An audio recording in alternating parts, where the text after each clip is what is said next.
जय हिंद, नमस्कार। अग्निपथ योजना, जिसमें एक तरफ युवाओं को बड़ी बेसब्री से यह इंतजार है कि साल 2024 में होने वाली अग्निवीर सेना भर्ती के लिए नोटिफिकेशन कब तक जारी होगा।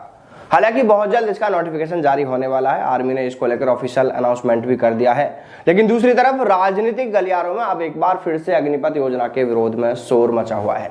अलग अलग राजनीतिक पार्टियों के नेता यह दम भर रहे हैं कि अगर केंद्र में गठबंधन की सरकार आती है तो अग्निपथ योजना को पूरी तरह जड़ से उखाड़ फेंकेंगे, इसे खत्म कर दिया जाएगा और फिर से सेना में पुरानी भर्ती प्रक्रिया को लागू कर दिया जाएगा जो युवा चाहते हैं।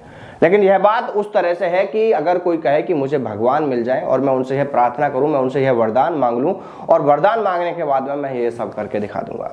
लेकिन ये नेता इसके लिए तैयार क्यों नहीं है कि जो युवा अपने हक के लिए अभी मांग कर रहे हैं ये अभी से उनका साथ दें, और जब तक युवाओं को उनका हक नहीं मिल जाता उनका इन्हें साथ देना भी चाहिए।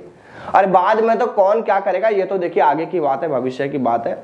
अगर वास्तव में ये विपक्षी नेता सच में कुछ इन युवाओं के लिए करना चाहते हैं तो वो अभी भी बहुत कुछ कर सकते हैं। अगर ये सभी विपक्षी नेता अभी एक साथ हो जाते हैं, एकजुट हो जाते हैं और ये एकजुट होकर युवाओं के साथ मिलकर उनके लिए करना चाहते हैं तो अभी भी बहुत कुछ हो सकता है। लेकिन इनकी बातों और इनके बयानबाजी से तो यही लगता है कि इन्हें सिर्फ चुनावी माहौल बनाने के लिए अग्निपथ योजना का सहारा लेना है। अग्निपथ योजना को लेकर राष्ट्रीय लोकदल के राष्ट्रीय अध्यक्ष जयंत चौधरी और भाजपा सांसद वरुण गांधी ने फिर एक बार अग्निपथ योजना पर कई बड़े सवाल खड़े किए हैं। सांसद वरुण गांधी का कहना है कि 4 साल बाद ये अग्निवीर गांवों में बेरोजगार घूमेंगे। क्या उस वक्त सेना की वर्दी और इन अग्निवीरों का अपमान नहीं होगा जब ये रोजगार के लिए दर दर की ठोकरें खा रहे होंगे? क्या उस वक्त देशभक्ति का अपमान नहीं होगा? उन्होंने अग्निपथ योजना को लेकर अपनी ही सरकार पर कई और भी सवाल खड़े किए हैं। उन्होंने कहा कि देश नारों से नहीं चलता, सही नीति से चलता है। वहीं जयंत चौधरी का कहना है कि अगर देश में गठबंधन की सरकार बनती है तो अग्निपथ योजना को खत्म कर दिया जाएगा। हालांकि यह कोई पहला अवसर नहीं है जब वरुण गांधी ने अग्निपथ योजना को लेकर कई सवाल खड़े किए हैं। इससे पहले भी वो कई बार अग्निपथ योजना के खिलाफ यूं ही बोलते रहे, लेकिन उन्हें यह भी सोचना चाहिए कि सिर्फ बोलने भर से कुछ नहीं होने वाला।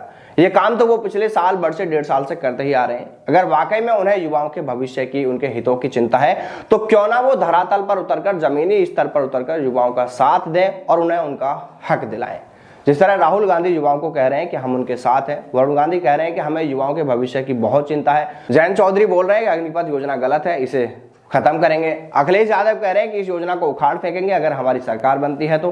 केजरीवाल और उनके नेता भी इस योजना का विरोध कर रहे हैं। आर्मी में जाने वाले कुछ युवा भी इसका अभी भी विरोध कर रहे हैं। जब सब लोग इसका विरोध कर रहे हैं तो फिर सभी एक साथ मिलकर क्यों नहीं कर रहे? जमीनी स्तर पर अगर सभी ये राजनेता इन युवाओं के साथ में मिलकर उनके हक के लिए आवाज उठाते हैं, सरकार पर दबाव बनाते हैं, तो क्या युवाओं को उनका हक नहीं मिलेगा? अगर ये ऐसा करते हैं तो युवाओं को उनका हक जरूर मिल सकता है। लेकिन राजनेता और